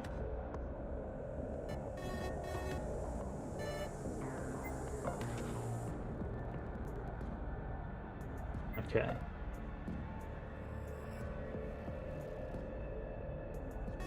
They're stuck. Looks like something happened though. As I stood by, a part of the glass panel was retracting into the ground, just enough for us to enter the compartment. We now had access to the strange chair. There's a note on the back of this chair. It says, "The code will be directly transferred to your head." What does this mean? It means that that's dangerous. Don't touch it. We have to figure out a different way to get the code. Do you think that exists? Of course. Smiley doesn't really expect us to sit here and electrocute ourselves, does he? Jasmine walked back around the chair to join me outside the compartment. This decidedly was too dangerous. I watched her move further away. I don't know. She kicked a paddle off into the pool, making it dissolve. Right now it was dead and it would haunt us. Hey, what if we need that one too? Don't you get it? This acid is spreading in the ambient air. If we stay here too long, we'll die. How is it not already spread? Significantly. We don't have the luxury of looking around any longer than how long we took so far. It's do or die at this point. Now, I'm not going to sit in that chair. I'd rather dissolve. At least it'll give us a fighting chance. Okay, I'll sit. What? I refuse to agree to that. You don't have to agree. I didn't expect you to. You're a really good guy, so obviously you jumped to my rescue if this happened. But you don't know what it's like right now for me. She reached up to her head, clutching it. As she spoke, her eyes were widening as if she was in great pain. At that moment, I realised that Jasmine had been suffering far more than I had ever since I woke up here. But why? What was really happening to her? I've been trying to do other things to keep my mind off it. I thought if I was a bit sillier sometimes, I could take my mind off it. Anything just to not focus on it. Not enough, though. You don't have any idea what it feels like in my head. Right now, it's like there's a bulldozer running over my brain. It's like my head is full. It's heavy. It's full and heavy. Way too full. Way too heavy. It hurt all the time. I don't know why. I can't stand it. I can't stand it. Do you understand this? I can't stand it. He was growing hysterical. I couldn't move. He was screaming. I was frozen in contemplation shock. And you know what? I have conflicting memories too. It's not enough that it's painful. I'm confused as hell. I remember you. I remember Marco. I remember my studies. Those are fine. But I also remember other things. I don't know about those. I remember having a sister even if I don't have one. I remember my body being smaller for some reason. Like I'm still a teenager. I'm not a teen. I'm 24 years old. I feel off about so many things too. I was wondering... between the blonde hair, and I was just like earlier, I don't know, you noticed me just to pause and think for a bit. I was like, their eyebrow designs look really similar. Have we got some weird mix-up with one of the twins and Jasmine? Sometimes I feel like I'm being watched. Someone's spying on me with these computers. These security screens. What if Smiley watched me? Smiley's watching me with his helmet or something. Most of all, there are a handful of people I remember too, like 7 or 8 of them. They died, or something. I remember that. They fucking died. Who? Who were they? All my memories. They're all broken. Who are they? Who am I? Am I Jasmine? What if I'm not Jasmine? What if I'm just... I don't know. Someone else. What if I'm just not me? Where is me? Who is me? I grabbed her arm to stop her at this moment. I looked her straight in the eyes. I saw them slowly turn in their sockets until they fixated on me, still crazed. I don't care who you are. Right now you're Jasmine. There was no point to the nicknames at this moment. We both admitted them. I don't know. Listen, people exist because their memories make them who they are. Memories and experiences. Some of all of that is what makes them them. I've seen people who have memory issues. They don't feel like themselves when they speak to you. Ever had someone you know not remember your face? Great-grandfather eventually developed Alzheimer's to a degree where he couldn't recognise my parents, even if he recognised me. We visited him when I was younger. He kept saying how, when I accompanied my parents, I had seen him alone earlier. That was impossible, since I was accompanying my parents. He couldn't say what we spoke about. It was very terrible for him. He passed away, possibly while not even remembering his own children. It's a part of them that left them. I'm the same. That's why... He yanked herself out of my grip and turned around, making a step towards that chair. I have to sit in that chair. I went through it. Something like it. I'm sure. I already had my head messed with. I don't have a memory disease. Someone did this to me. This chair was put here for me. Ultimately, there was nothing else I could do about it. Oops. When Jasmine made up her mind, she was serious. I could feel that energy coming from her. Is she going to be like, oh, by the way, it turns out I'm smiling. I messed with my own memories, just so that, you know. She sat into the chair. The clasps around the chest part closed onto her ribs. When she put her hands down onto the armrests, the chair further bound her there.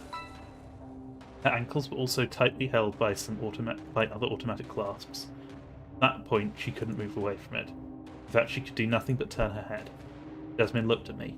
She was still struggling with her fear of what was to come. I could tell the glitter of what that feeling deep in her pupils. Pushed the helmet part down. I hesitated, but under the insistence of her glare, I obeyed. Slowly I adjusted the helmet down to her head and waited. Nothing happened. Is there a switch? Yes. You want me to turn it on? Like asking me to participate in... I can't do it, so you have to do it in my stead. If you're apprehensive because you think you'll be the cause of anything bad happening to me... She smiled. You're just an extension of me right now. When you push that switch, it'll be me doing it. I don't intend to die, and anything that happens is not your fault. It's do or die, and if it just so happens that the Grim Reaper pays me a visit today, let's both tell him something he doesn't want to hear. Hey, don't be rude to Callie-senpai. Like what? Not today. I hesitated again, and then I pressed down on the switch.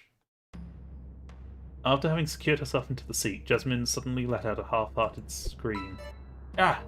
I watched while I grew increasingly worried as the seconds passed. Jasmine?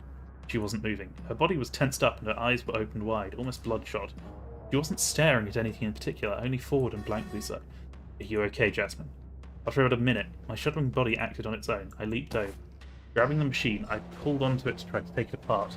I was still being careful to not damage it in a way that would hurt Jasmine, though. What are you doing to Jasmine? Don't you fucking... I was interrupted when Jasmine's hand shot out to grab onto mine. She held it tightly, preventing me from messing with the machine any more than I already had. But her hands are bound. Okay, just sit tight, please. I let go of the machine, powerless against Jasmine's word. The altercation had only taken a few seconds, but soon she was released from the seat. That was really intense. She tried lifting herself up from the seat, but only managed to trip forward, not too far from the edge of the pool. I immediately launched myself to her side. I helped her up to her knees as she grunted some inaudible words. It had been quite close to turning into a tragedy. You alright? Did it hurt? Like I said, it wasn't my first time. In my head, I knew this sounded far different than it really was. Focus, Simon. Stop thinking of suggestive things or a friend's head got messed with.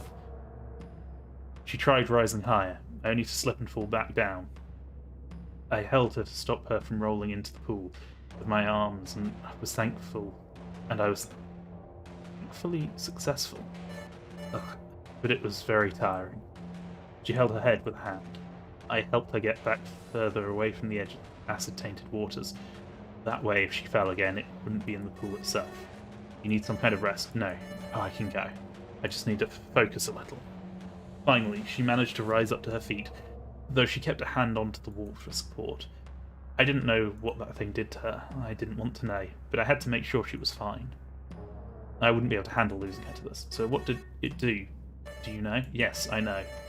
Before we go, I have something really important to tell you. I could tell she was struggling with her words. What did Jasmine want to tell me exactly? It wasn't something mean. No, she had the expression of someone who'd seen a ghost. I didn't believe in ghosts, so I was hoping she wouldn't tell me about one. I waited patiently, unwilling to urge her to say. About the code to leave this place, of course. All of a sudden, she smiled as if all of this had been one big farce. Whatever she wanted to tell me was gone from her immediate thoughts. Was she concealing information, or was she just making fun of me? Why not both? I chose to believe the latter instead of the former, yet I still thought it must have been something to do with the machine. I cursed my inability to question her. Oh, you got me! I mean, the machine did transfer the code into my head, just like it said. I have the memories of that now, so we can leave this place. She walked over to the door, slightly tripping over herself in the process. I tried helping her, but she held a hand up to stop me. I'll be fine. We need to go before the acid dissolves us any further. Your skin's itchy, right? Not really. She ignored my words and continued to stumble her way out. It was so clear that she was concealing something. I didn't know what to make of it. Could I trust her still, my childhood friend? It was somewhat heartbreaking if she chose to keep me out of the loop. Maybe she had a good reason, but what that was, I couldn't know for sure. If she was telling me she had a good reason not to, surely... We had to talk later though, okay? About what? We were in the lobby when I brought it up. About this whole thing here that we just did, that you did. I didn't do anything. What are you talking about? Sorry, I mean, it's okay, relax. Let's take the train. Don't worry, everything will be fine. I didn't know which side of the station we'd even gone down. I was only following her. While she might have been concealing information from me, I didn't want to let her go alone. Yeah, typical of me. I never wanted to let her go.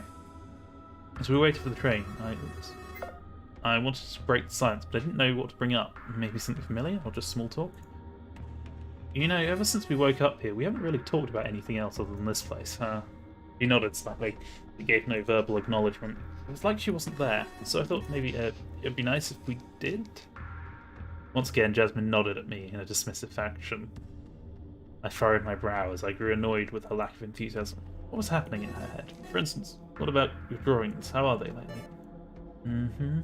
And once again, I was given a nod in reply. It wasn't even a reply that was proper to my current question, even considering the verbal acknowledgement accompanying it.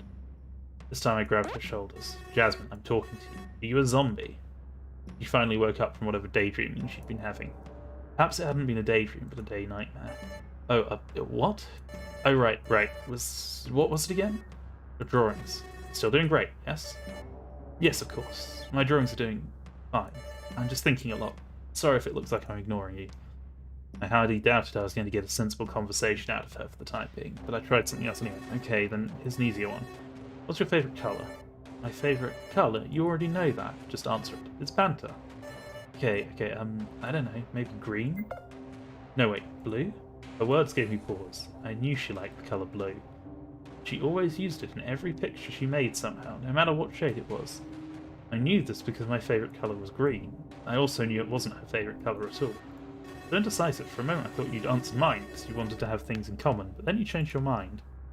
I thought it might make her blush a little, but there was no reaction of that sort.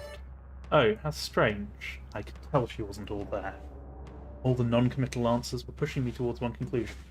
Whatever happened with the chair had been much more important than I thought. The atmosphere grew tense. The train was still not here. Not there. I needed to solve this issue before we went inside because I wanted to save my friend. Whatever demon inhabited her head had to be purged somehow. All I could do was speak to her. But about which topic? Two came to mind. Directly confronting her about the chair or obliquely bringing it up by talking about the key. Did she know something I didn't? Did I have the courage to mention the chair directly? Was it just a better idea to talk about the key for other reasons?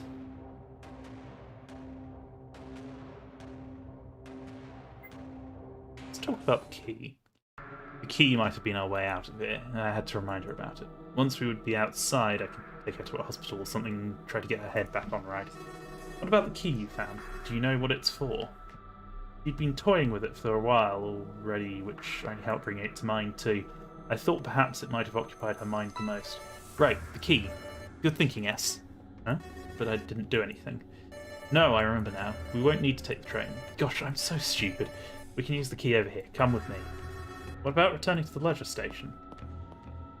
She didn't answer me, instead choosing to vanish into the darkness of the passage on the side of the station. Wait, did she have the key to unlock that hard, heavy gate? That's the gate. I think it is. He found it in the infirmary and gave it to me earlier. Let's see if I can unlock it. She grabbed the gate and pushed the key into the keyhole. I waited outside of the little hall for her to finish, content in being able to see something that was too dark inside. I think it's unlocking, S. Come on in.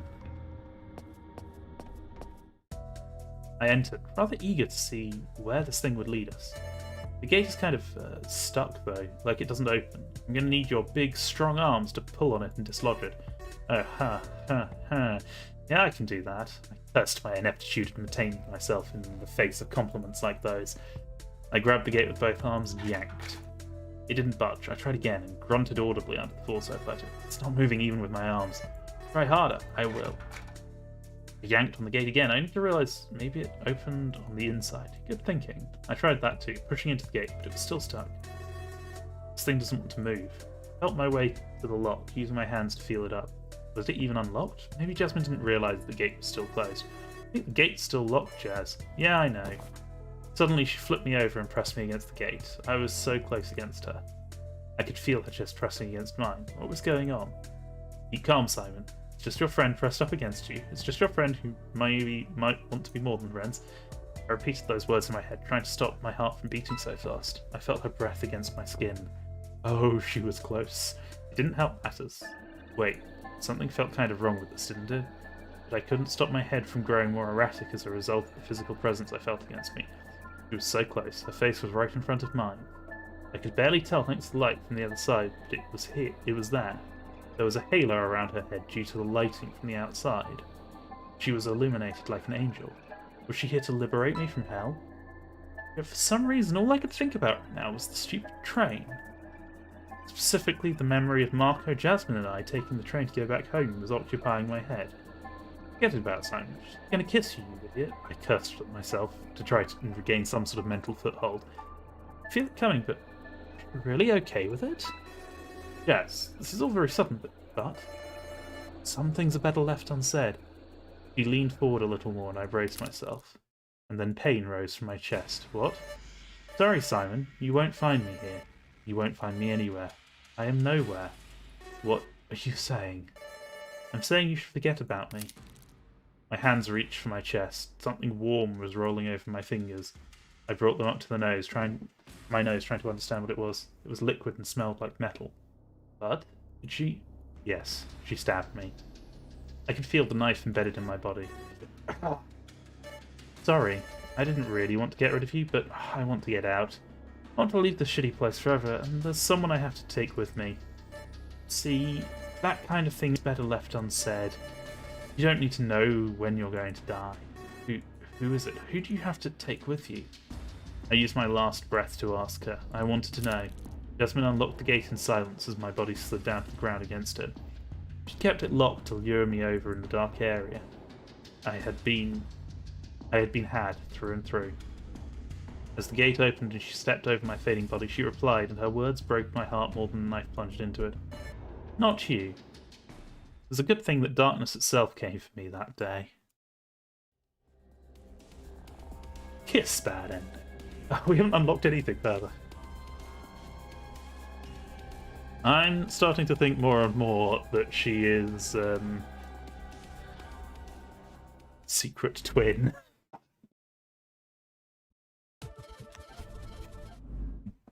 I don't know. Maybe, maybe not. Her eyes don't match. Like, her eyes are blue as well, but like they don't have the same symbol. Which is odd. That is a lock that we have unlocked.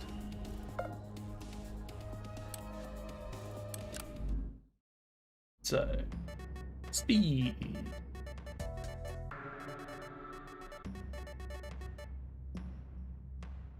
Wait, that's... Do you know something I didn't? Did I have the courage to mention the chair directly? Was it just a better idea to talk about the key for other reasons? Simon believed the chair to be more relevant. I can't stay silent about this. Jasmine, you're worrying me. I grabbed her wrist, pulling her away from the side of the station. The train arrived momentarily, but I didn't let her move forward when the doors opened. Let go of me. No, we need to talk. What happened to you earlier wasn't normal. We can wait for the train again after it goes. Now we talk. Talk about what? There's no time to talk. If we don't hurry, everyone will leave and... Let them then. I don't want to keep shoving each other into horrible situations that could leave us worse than dead, Jasmine. The nicknames. I don't care. Don't you understand my feelings on the matter? Jasmine, the chair. What did it do to you? You've been pensive this whole time. You barely listen to what I say. As I accused her, the train drove away. Sensing no one nearby to take it, as I pulled her back from her waiting spot, she weakly fought back against my hold, but I could tell her heart wasn't in it. Let's go. I didn't do anything. I know what your favourite colour is. It's blue, not green. I also know you're a great artist, so what happened with your eyes? You always seem to avoid situations with colours, don't you? In the security room, you shied away from the coloured puzzles, even though it was nothing but putting the wires in the right spots. It wasn't hard, Jasmine. At the pool, there was a simple puzzle, put the colours of the rainbow in order starting from green. You had me do it because you didn't want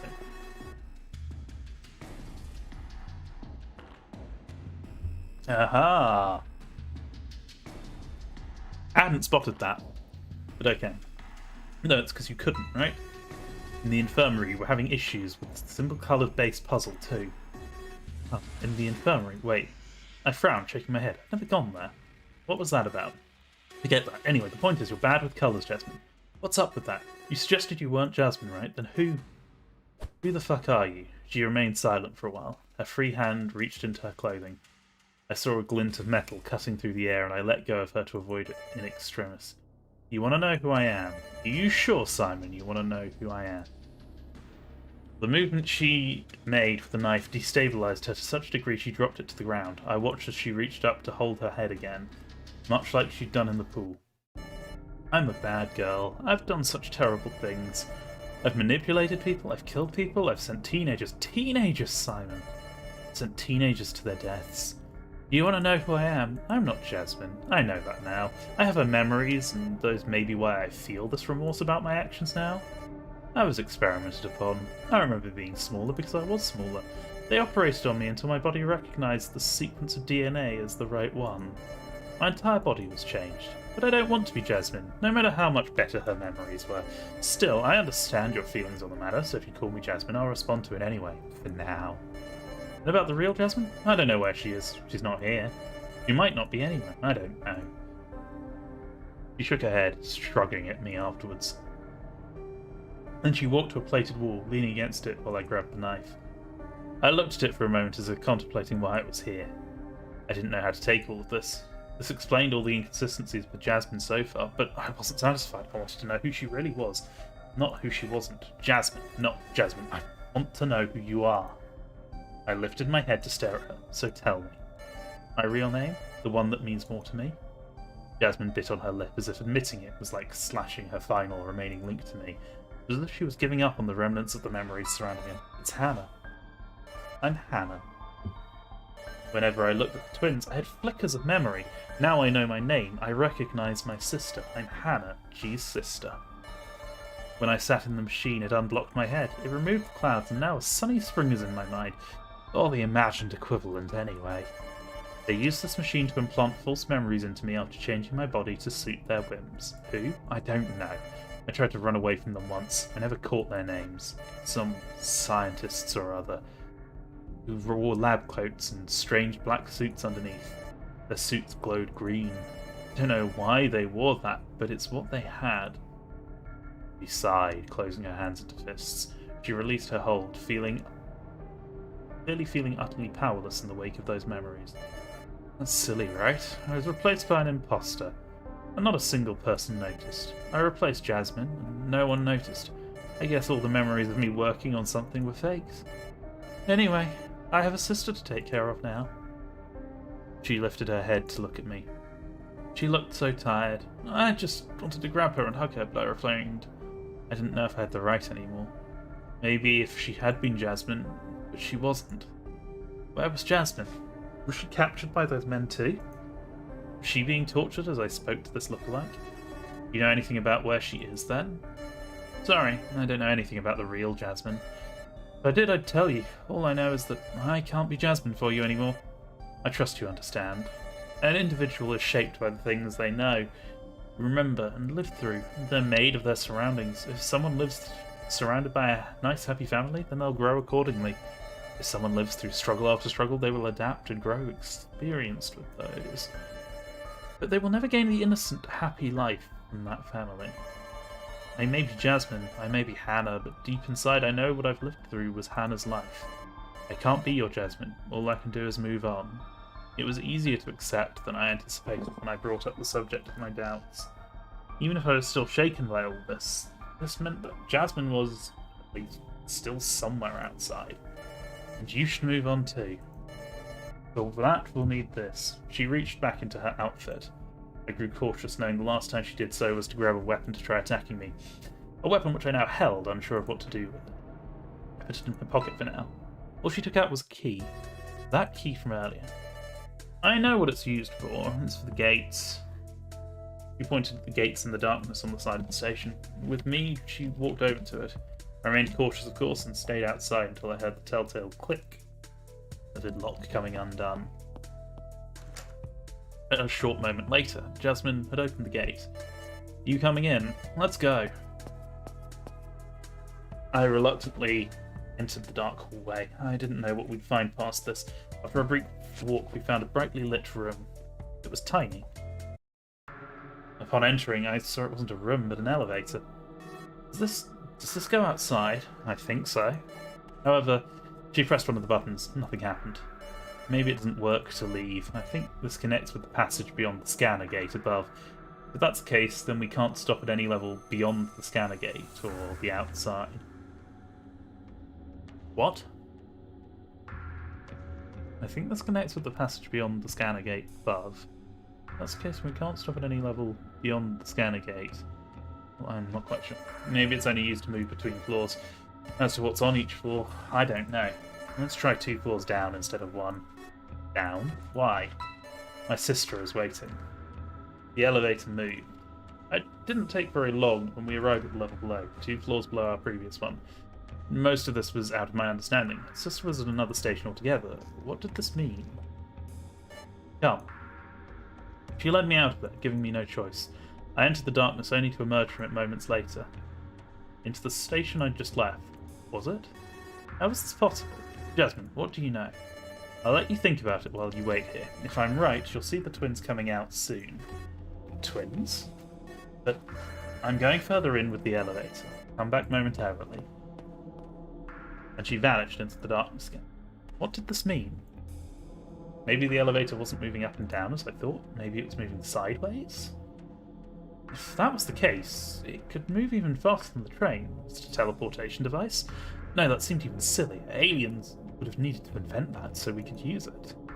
And there was none of that in this story. I contemplated what it really meant for a while. Jasmine emerged from the darkness again, this time running at me hurriedly. Simon, the last station is weird. You really should go have a look. What happened? There's no one there. I thought I'd see Marco and Ray, but there's nobody. Just go check floor -28. We're on floor -26 now, for reference. The floor marked -27 would be the reactor, then -28 would be the station below it. Wait, what do you mean? That doesn't work. It's not how an elevator works. It moves sideways. No, you're wrong. You're the one who doesn't understand how elevators work, Simon. They don't move sideways, they move up and down. Every station here is not far. It's on a different level altogether. What about the train? We take the train every time. Oh, that map. I had a vision of that map. The one that said Oval Tree. Oval Tree?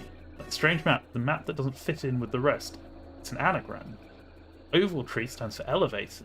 Wait, do you mean that the elevator map was actually situated on both ends of the station? And to simulate the train moving, it was lifting the entire thing up and rotating it to fit the maps? Each station has either an exit in the upper left or lower right corners, which means that if you rotate all of them, they all end up with the same goddamn elevator.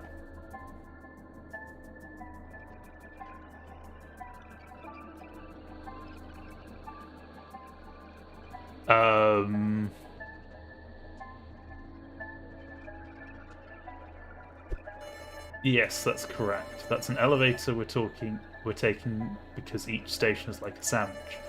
In fact, this entire thing is an enormous, gigantic sandwich. Each deck station on which we wait for the train is a slice of bread. And each station with some kind of active search area is one of the many meets between the slices of bread, which means we're in some kind of deep underground tower.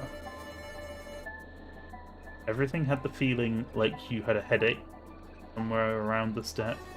A little, yeah, it's pressure. The ambient pressure is squeezing us. That's why you're having that headache. But wait, that means the elevators would need to lift or lower the train and also make it rotate. That's monstrous. I think we're against something bigger than we could have ever imagined. So they're basically just saying that it's stacked on top of each other and then it turns the train round so it comes back in the right direction, I assume. We remained quiet for a few moments in the light of these discoveries. Anyway, since you're not going down there, I'll just let you know what's there. But before she could speak, the twins emerged from the nearby lobby. But they've managed to walk between the stations before. What? Jasmine looked at Hannah while the two girls stared at us, surprised and apprehensive. A long, awkward moment passed, until I cleared my throat. Listen, Jasmine finally moved forward towards the twins. She took several long-winded moments to explain everything to them. I didn't feel like I had the right to intrude on it, so I waited aside for it to be over. Once all was said and done, Jasmine came by again. Simon, I told them about everything. I'll be leaving with my sister now. It was difficult for me to imagine how the conversation had gone down. I hadn't paid attention to it, to give them the privacy they deserved, or at least as much as they'd get in here. What I could see, Hannah had accepted not Jasmine's words as truth. Perhaps she'd felt similarly in the end. You're leaving, what does that do for us? Couldn't we just use the elevator to do so? No, the button that goes to the ground floor. Floor 0 doesn't work. I assume we had to take the elevator from one of the scanner gates instead, otherwise we don't have access to it. That must be to ensure we solve the game the proper way. Stupid fucking game. And about the station below? What were you going to say earlier? Oh, that. You know, just go for it. Once I'll go, you'll have plenty of time anyway. I don't know if if only 2 of us are allowed to leave. I know one thing, though. That ninth person business? It's a farce. I looked over at Hannah. For a split second, I thought it might have been the twin, but she shook her head. She's right. There's no ninth person as far as we found. Maybe there isn't one at all. There may have not been one, so it comes down to this. I know how to leave anyway. Wait, what is it? Before I answer that, I want to know. What's your collar number again? I wondered what that had to do with it. It's 2. Yours is 8, right? Yes, that's right. It's too bad, though. Nothing I can do about your own chances of escaping. Either way, whatever you do, don't walk up these steps. Like, we're going to leave even if you know it might lock us out? What do you want me to do, Simon? I can't leave with you. None of us here can. If you leave, maybe we'll be locked out. Maybe all 3 of us would be. Isn't that unfair too? I had to admit she did make a point. Maybe if the doors only opened for 2 of us, as Smiley had emphasised, maybe the one who should escape needed to be Jasmine and G. No, the real Hannah and her sister. Okay, I'll stay out then. I know if I enter after you both, everyone will be penalised. The pink-haired girl I once thought was my childhood friend smiled at me one last time. Was this the last I'd ever see of Jasmine? Thanks for your help, but now I have a sister to take care of, as I told you. You take care too, okay? I'll try to help from the outside in any way I can. Feel free to use the knife to defend yourself if you need to, or give it to Hannah if she needs it more than you do. Whatever you do with it, it's up to you to now. Just try to stay alive so you can escape and find the real Jasmine. Goodbye, Simon. I'm assuming they have to, like, I can't remember what their numbers were, but maybe they were like, oh, you need to add them up to 9 or something. In some fashion, I felt as though I'd been betrayed when she left the area with G. Did I have any chances of escaping now? As she disappeared with her sister, I wondered about this fate. Perhaps it was better this way. It's like Jasmine herself gave me the task to find her. A mission given by her. What else would I have to sacrifice to make it happen, though? Hannah. I turned around to face Hannah again. Difficult to stomach it, but all along I've known deep inside that I wasn't Hannah. I don't really have a name, so I guess it's fine if you call me Hannah anyway. The only name I've ever had. But now, I don't really know what to do. No place for me here. I'll stick around and help you, if you'll have me. I nodded. Got to be another way to escape from here. Well, we could always investigate the lower station, and if it doesn't bring us anywhere new, we can try to climb up the elevator shaft from the highest possible station. That way we could emerge from the doors at the top and escape while avoiding Smiley's game. Seems sensible. Speaking of, has Jasmine, the real Hannah, told you what I was? No. Is it relevant? Guess not, but it may be useful to know anyway. I'm not a real person. I'm some kind of clone, like a robot. I can go fast and I hit hard. She flexed a little. I couldn't help but break some kind of sad smile. It's like, alright, and you'll protect me. It's dangerous to go alone, so take this. I gave her my sword, the knife I'd had before. She held it for a moment before stuffing it in her pants, keeping it ready when needed. Oh right, we might need that key Jasmine had. Damn. Don't worry, she left it to me too. The girl took it out, showing it to me as if to prove her words. I nodded and set off towards the darkness in the hallway. She followed me, and we both entered the elevator. Once inside, I pressed on the button to go down. It began moving. It's strange to think that all this time we've been moving up and down instead of sideways like you thought. Why do you think we are for real? This isn't the metro. Maybe we're under it. Where? I don't know. Does it matter? I'm not sure, as long as we can leave somehow. The elevator stopped. I left it and emerged back into the station, this time on floor -28, as I acted on what not Jasmine had suggested. The twin came with me, and we both examined our surroundings. It's a bit odd that there's 28. Oh, maybe the 2 different sides have the different numberings. Possibly that's what it means. The twin came with me, and so like one side is odd numbers and one side is even numbers. Maybe. The twin came with me and we both examined our surroundings. Across the tracks, the station was closed. That was the lobby leading to the reactor. Marco and Ray were both taking their sweet-ass time solving this room. I turned around and looked at this side. What not Jasmine, but really Hannah said was true. The door was open and beyond was a lobby with a flight of stairs. What's in here? I was apprehensive about entering this place because it would detect me as a third party and kill Ray, Marco, Ray, and me. Because if it would do that, I wouldn't forgive myself. I told Hannah, and she took out the maps to check what it looked like on the reactor floor. Only one flight of stairs connected to it. Unlike all the other stations, there was no second set of stairs. Wait, the theatre station also didn't have 2 flights of stairs. Could it be... I have a hunch, but I need to go inside to make sure. Want to come with? Sure. We entered the lobby. The door did not close behind us. I realised there was no way we could have gotten to this side of the room without using the elevator or moving across the rails, too. I thought about it as we ascended. I couldn't get here because it was the station the train started at in our metro system. The same was for the upper area, the one with the theatre. The station this train would be at when it came from the other side. As I thought about all this, the stairs continued. There were more stairs than I ever thought was possible. So many stairs. Despite that, I hardly felt tired. Maybe it was my adrenaline at work. Finally, we reached a lobby. We quickly stepped outside. Just as I thought, the staircases connect. The ones from the reactor connect to this one. Which one is this? We're at the theatre. The absolute top. I think it's floor -2. After that is the theatre itself, or floor -1, and finally right above it is floor 0, or the metro itself. That makes sense, but these staircases only connect both ends of the metro tower. We can't use them to escape. Then we might as well take the elevator and unlock all the gates so we can freely move without using the train. We should meet with the others in the lounge too. Good plan. Let's do this. As we moved forward again, I froze in sudden shock. I realised something horrible. Hannah disregarded me and continued on. I couldn't move though. If all the stations connected, and there really was only one working elevator for the entire lot, then that meant there really was only one exit. At this time, there had been one single exit. It's confirmed what I feared earlier. Smiley said 2 of us could leave. He didn't say 2 of us, and then everyone else when the 9th person came to get them again could leave. For some reason, I didn't think about this before too much. We really are stuck here. I laughed sadly for a bit. When I stopped, I realised Hannah had gone on ahead without me. I thought she would have waited, but she didn't.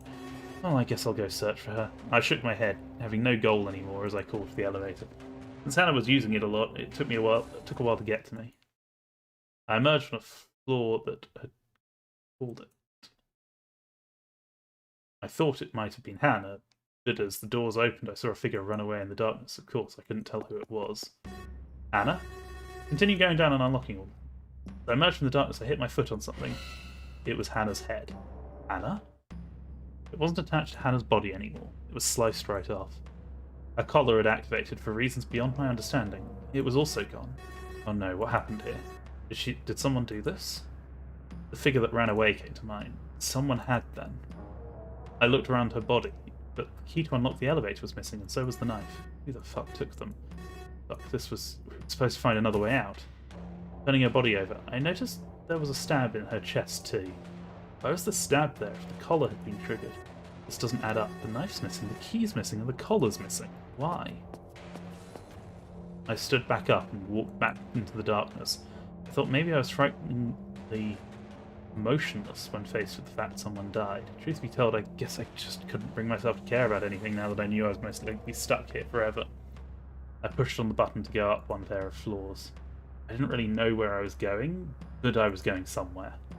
I didn't have the key, so I couldn't go down, only up. Certainly the person who had the key, the knife and Hannah's collar, knew this.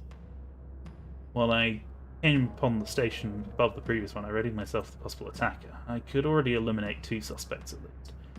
First to be eliminated was A, who was lying in a pool of his own blood, clearly dead, with a bloodied knife making a trail from under him to the side. It must have been stabbed into him and he removed it himself. The other suspect I could eliminate was E, which left only Marco and Ray. Why could I have done so? Because she was holding her bloodied body while sitting against the bottom of the wall. I rushed to her. Who's there? He coughed. I couldn't do anything for her as I watched her. I took her hand in mine, but as soon as I pulled it away from her, I realised how bad the damage was. There was so much blood. I could hardly stand the sight. Everything was blood. I don't don't think I'm going to live. I'm just going to die. Like that. He coughed again. I'd never felt more powerless than this, but it was my duty to listen to her final words at the very least. I didn't know where it was bleeding, and I didn't know how to stop the bleeding. I wanted to help, but I couldn't. The worst of all I could do was trace my letter on the palm of her hand, hoping she would understand it if I put S there. She slowly nodded. I see. So it's coming back for me now. Ironic, but listen carefully. I don't know why I'm telling you this, but I have a feeling I must. I must because it's the only time I can do. So listen. She was growing weaker. I tried to urge her not to say anything else, but I didn't know how to. Whatever I said she wouldn't hear. Whatever I did she wouldn't see. All I could do was listen. First letter is E. She stopped moving right after saying this. What did she mean by the first letter? The first letter of her name? First letter of what? After she was terminated, I could check her body for the wound better. She'd grown so stiff so quickly, though. It made the job a little harder, and I thought, shouldn't have a trail of blood coming down the wall. I could deduce whoever did this had a gun. Trails coming down similar to what it would look like if someone was shot through the body. I'd seen enough of this in movies and games to know what it looked like. The hell, if someone was still armed, they'd be a problem, but why would they have grabbed the knife from Hannah then? I mean, so that you don't have a weapon? A gun was way better. Immediately following that thought, there was a sharp pain in my back. Someone chuckled behind me. Somehow, someone grabbed the knife and stabbed me. I couldn't turn around to see them. All I could do was fall to the ground in silence. Ah, that's why. The knife was silent. The gun, not so much. That must have been why they grabbed it from the twin then. I was only another victim to them. Whoever it was, they had to pay, even if I couldn't make them pay. I hoped someone else would. All I could do was wait while darkness embraced me. Ooh, okay. Sister's good at it.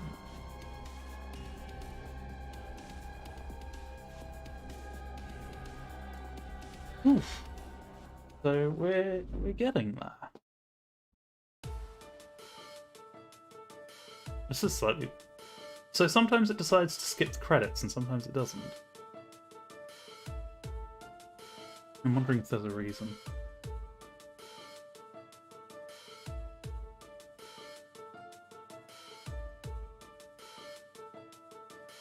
Ooh, sun.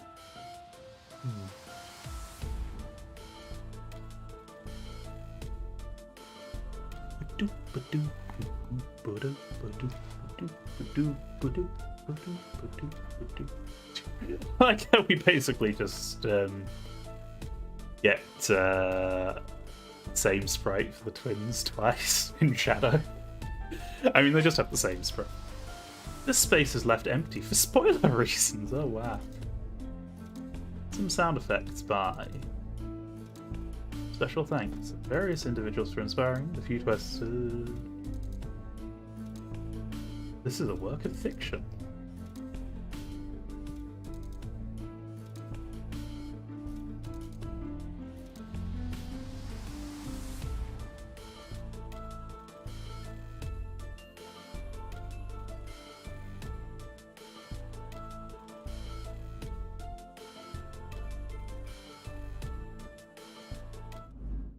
That was a bit unusual.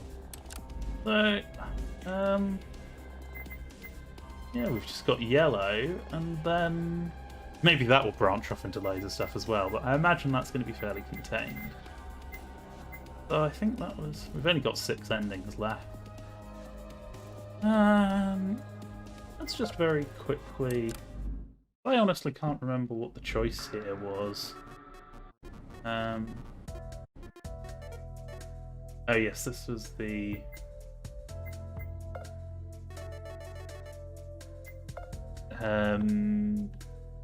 Stay or go. I'm going to give up on top, because otherwise I have to go through the very awkward conversation again.